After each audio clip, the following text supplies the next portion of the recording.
Evening sir. Good evening. क्या पढ़ना है आज आप लोगों को? Quadratic equation. Equations in the form of ax square plus bx plus c is equal to 0 where a is not equal to 0. Where a is not equal to 0, then this is called quadratic equation. समझे? और इसी quadratic, इसको ही हम बोलते हैं standard form of quadratic equation. इस chapter का जो पहला एक्सरसाइज है उसमें आपको बस इतना ही चेकआउट करना है कि गिवन इक्वेशन क्वाड्रेटिक इक्वेशन है या नहीं। मान लो कि यहाँ पर हमने लिखा 2x स्क्वायर प्लस यहाँ पर हमने लिखा 3x plus 5 is equal to 0। तो आप ये बताओ कि ये क्या क्वाड्रेटिक इक्वेशन है या नहीं है? है, इस फॉर्मेट में है। अगर हमने क्या किया कि इसको हमने सिर्फ ऐसा लिखा, अच्छा चलो एक बात बताओ, अगर हमने इसमें से क्या किया, ऐसा कुछ लिखा 2x स्क्वायर और प्लस हमने लिखा 3x इज इक्वल टू 0, तब क्या ये क्वाड्रेटिक इक्वेशन होगा या नहीं होगा? देखो ये होगा या नहीं होगा, ये बताओ, बोलो। होगा। क्यों नहीं होगा? यहाँ डेफिनेशन में लिखा है ए 0 नहीं होना चाहिए। ये कांस्टेंट टर्म है। सी क्या है बाबू? This is constant term, this is constant term. And आपको पता है ना, this A and this A is also constant, okay, and X is variable, okay, समझे ना? तो देखो x का कॉफिशिएंट, एक्स स्क्वायर का कॉफिशिएंट क्या है? a है, और b का, इस x का कॉफिशिएंट क्या है? b है। ये भी क्वाड्रेटिक इक्वेशन है और ये भी क्वाड्रेटिक इक्वेशन है, ठीक है। अगर हम एक ऐसा नंबर, अगर हम क्या करें कि इन दोनों टर्म में से सिर्फ x ये हटा दें, यानी 3x और प्लस 5 इज इक्वल टू हम 0 लिखते हैं, तब ये क्वाड्रेटिक इक्वेशन होगा या नहीं होगा? ये नहीं होगा, क्योंकि यहाँ पर आप देखो ये टर्म ओमिनेट हो जाए चलेगा, ये टर्म ओमिनेट हो जाए चलेगा, लेकिन ये वाला अगर हट जाता है तो नहीं चलेगा, यानी कि ये क्वाड्रेटिक इक्वेशन बाबू नहीं है। 2x स्क्वायर और हमने ऐसा लिख दिया प्लस 5 इज इक्वल टू 0 लिख दिया, तब भी ये क्वाड्रेटिक इक्वेशन होगा, क्योंकि b के बारे में नहीं कहा कि ये 0 नहीं होगा। बात समझे ना? तो ये भी क्वाड्रेटिक इक्वेशन होगा, लेकिन ये क्वाड्रेटिक इक्वेशन नहीं होगा। अगर सिंपल सिर्फ इतना आपको अगर लिख दे, मान लो कि एक एग्जाम्पल लेते हैं, चलो इसी को लेते हैं, ठीक है ना। यहाँ पर मान लो कि हमने सिर्फ और सिर्फ लिखा 2x square is equal to 0, तो क्या ये क्वाड्रेटिक इक्वेशन नहीं होगा? होगा। क्यों? क्योंकि सिर्फ और सिर्फ a का वैल्यू 0 नहीं होना चाहिए, बाकी b और c 0 हो सकता है। बात समझे? तो इस तरह से हम लोग क्वाड्रेटिक इक्वेशन फाइंड आउट करेंगे। तो चलो कुछ हम एग्जाम्पल्स देखते हैं पहले कि कैसे होगा तो क्वाड्रेटिक इक्वेशन होगा और क्या होगा तो क्वाड्रेटिक इक्वेशन नहीं होगा। अगर हम ऐसा लिखते हैं x plus 2/x plus 7 is equal to 0, आपको बताना है कि ये क्वाड्रेटिक इक्वेशन है या नहीं है। चलो अगर हमने ऐसा लिखा √x plus 1/x minus 5 is equal to 0, ये क्वाड्रेटिक इक्वेशन है या नहीं है। 3 number 4x square plus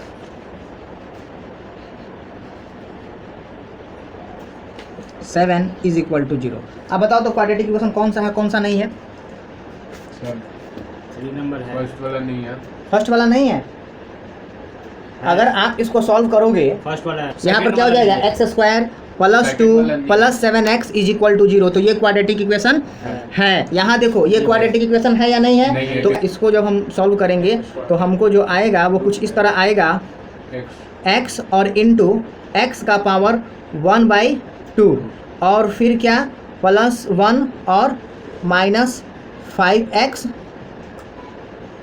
is equal to 0, इतना आएगा ना।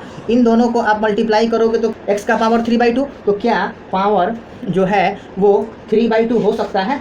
नहीं, पावर हमेशा जो इस x का पावर होगा वो मैक्सिमम पावर कितना होना चाहिए? 2 होना चाहिए। ये वाला होगा या नहीं? ये तो डेफिनेट है कि होगा। तो इस तरह से पहले एक्सरसाइज में आपको सिर्फ इतना फाइंड आउट करना है कि कौन सा क्वाड्रेटिक इक्वेशन है और कौन सा क्वाड्रेटिक इक्वेशन नहीं है। अगर मान लो कि एक पोलिनोमियल है x square plus bx plus c, तो ये क्वाड्रेटिक इक्वेशन भी हो सकता है इज इक्वल टू 0, और ये क्वाड्रेटिक पोलिनोमियल भी हो सकता है। तो देखो क्वाड्रेटिक पोलिनोमियल जब आप पढ़ रहे थे तो उसमें हम लोग जीरोस को फाइंड आउट किए, जीरोस को फाइंड आउट किए ना। यहाँ पर हमने क्या रखा? कुछ ऐसा वैल्यू रखा जिससे कि ये पूरा का पूरा जीरो हो जाए, ठीक है ना। तो उसी तरह से क्वाड्रेटिक इक्वेशन में जो होता है इसमें रूट्स के बारे में पढ़ते हैं, यानी कि पोलिनोमियल में, क्वाड्रेटिक पोलिनोमियल में जो जीरो का मीनिंग होता है वही मीनिंग क्वाड्रेटिक इक्वेशन में उसके रूट्स का होता है। क्लियर है? Yes sir. गुड। तो देखो अब हम पढ़ेंगे roots of the quadratic equation. क्या पढ़ेंगे बुआ? Roots of quadratic equation. Roots of quadratic equation. तो देखो इसके 2 रूट्स होते हैं, ठीक है। तो रूट्स को निकालने से पहले हम आप लोगों को एक चीज़ बताना चाहते हैं, डेट इज़ कॉल्ड डिस्क्रिमिनेंट। ऐसा कोई क्वाड्रेटिक इक्वेशन है ax² + bx + c = 0, ठीक है। तो इसमें हम सबसे पहले आपको निकालने का बता रहे हैं डिस्क्रिमिनेंट, a² - 4ac। बात समझे? b की जगह पर क्या, ये वाला, यहाँ b की जगह पर कोई भी नंबर हो सकता है, 2 3 4 5 6 कुछ भी हो सकता है। b² - 4ac, तो यहाँ पर आपका जो निकलेगा वो डिस्क्रिमिनेंट निकलेगा। इसको हम क्या बोलेंगे बाबू? इसको हम बोलेंगे डिस्क्रिमिनेंट। डिस्क्रिमिनेंट बोलो या डिस्क्रिमिनेंट बोलो, ठीक है ना। अब देखो, अब हम बात करते हैं इसके रूट्स की, ठीक है ना। तो इसके रूट्स 2 होते हैं, अल्फा और बीटा। तो देखो अगर हमको अल्फा निकालना है तो अल्फा का वैल्यू होता है -b + √d/2a, ठीक है। यही चीज़ आपकी बुक में लिखा हुआ है, अल्फा का वैल्यू जो आपकी बुक में लिखा हुआ है, देखो -b + √b² - 4ac/2a। दोनों में क्या कोई अंतर है? यहाँ पर हमने d का वैल्यू b² - 4ac लिखा है, तो यहाँ हमने क्या किया, सिर्फ √d लिख दिया, ठीक है। आपको सीधे बताया कि अल्फा का वैल्यू इतना होता है, ठीक है। उसी तरह से दूसरा जो होता है बीटा, उसको हम कैसे फाइंड आउट करेंगे? तो -b और यहाँ पर -√d/2a, ठीक है। इसको आपके बुक में कुछ इस तरह से लिखा हुआ है, -b - √b² - 4ac/2a। दोनों में कोई फ़र्क नहीं है, ठीक है। और आपके लिए तो ये आसान, याद करना ज़्यादा आसान है ना। डी का वैल्यू याद कर लो और ये वाला याद कर लो, ठीक है। बात समझे? तो इस तरह से। और देखो तो ये अच्छा एक काम करते हैं, ये अल्फा और बीटा इसके 2 रूट्स हुए। अल्फा, हाँ इसको लिख लेना है, अल्फा और बीटा। तो सुनो, अगर सिर्फ हम रूट्स की बात करें तो हम इसको ऐसे लिख सकते हैं, roots of quadratic equation. Roots of quadratic equation, roots of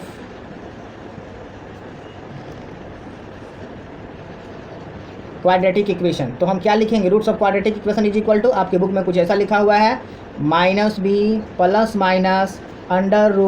-√b² - 4ac/2a। ऐसा लिखा हुआ होगा आपके बुक में।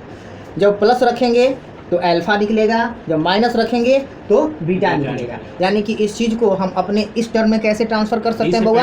तो माइनस दोनों में कॉमन रहेगा, d से हाँ, तो देखो ना यहाँ पर देखो d, तो मतलब देखो अगर d के पहले प्लस रखेंगे तो अल्फा, d के पहले माइनस रखेंगे तो बीटा। अब देखो यहाँ, तो इस चीज़ को हम अगर इस टर्म में लिखें तो क्या ऐसे लिख सकते हैं, -b + -√d/2a। तो इसके बाद हमें पढ़ना है sum of roots and product of the roots, ठीक है। तो देखो सम ऑफ द रूट्स का मतलब क्या होगा बउआ? Alpha plus beta. और प्रोडक्ट ऑफ द रूट का मतलब क्या होगा? Alpha into beta. तो चलो देखो अब हम क्या पढ़ेंगे बउआ? सम ऑफ रूट्स। जो रूट्स हमने पढ़ा, अच्छा रूट्स का एक्चुअल मीनिंग तुम लोग समझ पा रहे हो क्या होगा? नहीं समझे? देखो जिस तरह से हम लोग क्वाड्रेटिक पोलिनोमियल में पढ़े कि जो x का वैल्यू आएगा, अगर उस x के वैल्यू को हम उस क्वाड्रेटिक इक्वेशन में अगर फीड कर देते हैं, पुट कर देते हैं, तो वैल्यू क्या आ जाएगा? राइट हैंड साइड के बराबर, यानी कि 0। तभी ना उसको जीरो ऑफ द पोलिनोमियल कहा, ठीक है। क्या पुट करें? x की जगह पर क्या पुट करें कि पूरे के पूरे पोलिनोमियल का वैल्यू क्या हो जाए? 0 हो जाए। बात समझे ना? तो उसी तरह से क्वाड्रेटिक इक्वेशन में रूट्स का मतलब होता है, रूट्स को अगर हम उस इक्वेशन में पुट करेंगे, यानी कि x की जगह पर, या अगर y के टर्म में आपको क्वाड्रेटिक इक्वेशन दिया है तो y की जगह पर, या फिर जिस टर्म में भी दिया है उस टर्म की जगह पर हम उसका वैल्यू पुट करेंगे, ठीक ना। तो हमारा आंसर क्या आएगा बाबू? 0। बात समझे ना? यानी कि इक्वेशन को सेटिस्फाई करेगा। इक्वेशन कब सेटिस्फाई होता है? जब लेफ्ट साइड और राइट साइड दोनों क्वांटिटी हमारा सेम आ जाए। बात समझे ना? जैसा कि आपने क्वाड्रेटिक इक्वेशन में देखा x square plus b x plus c is equal to 0 है, यानी कि left hand side right hand side 0 के इक्वल होना चाहिए। मीन्स क्या कि जहाँ जहाँ एक्स है वहाँ वहाँ अगर हमको जो रूट्स निकला है वहाँ उस एक्स की जगह पर उस रूट्स को अगर हम पुट करते हैं तो हमारा लेफ्ट हैंड साइड का वैल्यू क्या आ जाना चाहिए? 0, यानी कि RHS के बराबर आना चाहिए। तो देखो क्वाड्रेटिक इक्वेशन के रूट्स को निकालने का 2 मेथड है। पहला फैक्टराइजेशन मेथड, ठीक है। बहुत सारा क्वेश्चन आपको ऐसे ही बताए कि x का वैल्यू निकालना है तो उसको फैक्टराइज करेंगे और x का जो दो, और उस कंडीशन में क्या होता है 2 वैल्यू निकलता है या फिर सिंगल भी निकलता है ना। खैर उस तरह का क्वेश्चन अगर आपको नहीं बनाया है तो इस एक्सरसाइज में वैसा क्वेश्चन जरूर मिलेगा, तो घबराने की बात नहीं है, ठीक ना।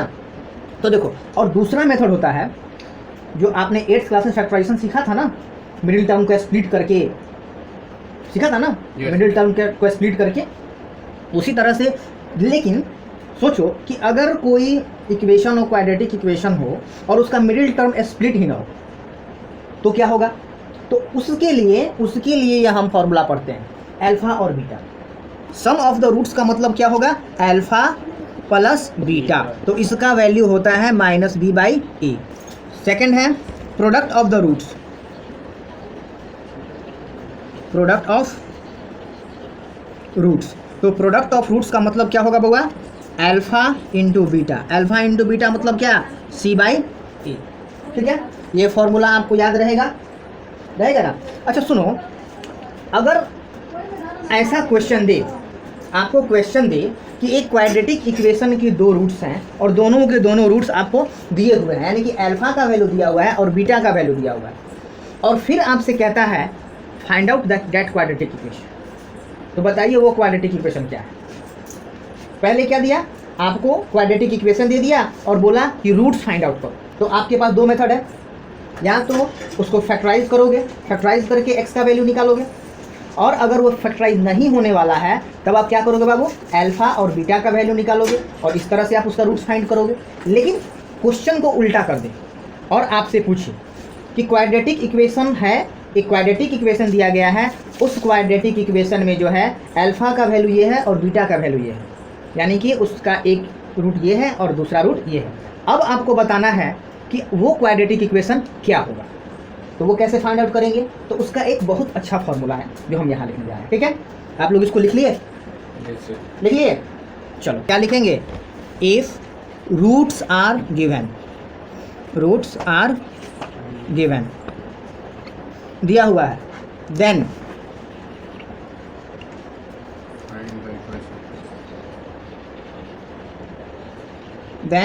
क्वाड्रेटिक इक्वेशन का फॉर्मूला क्या होगा?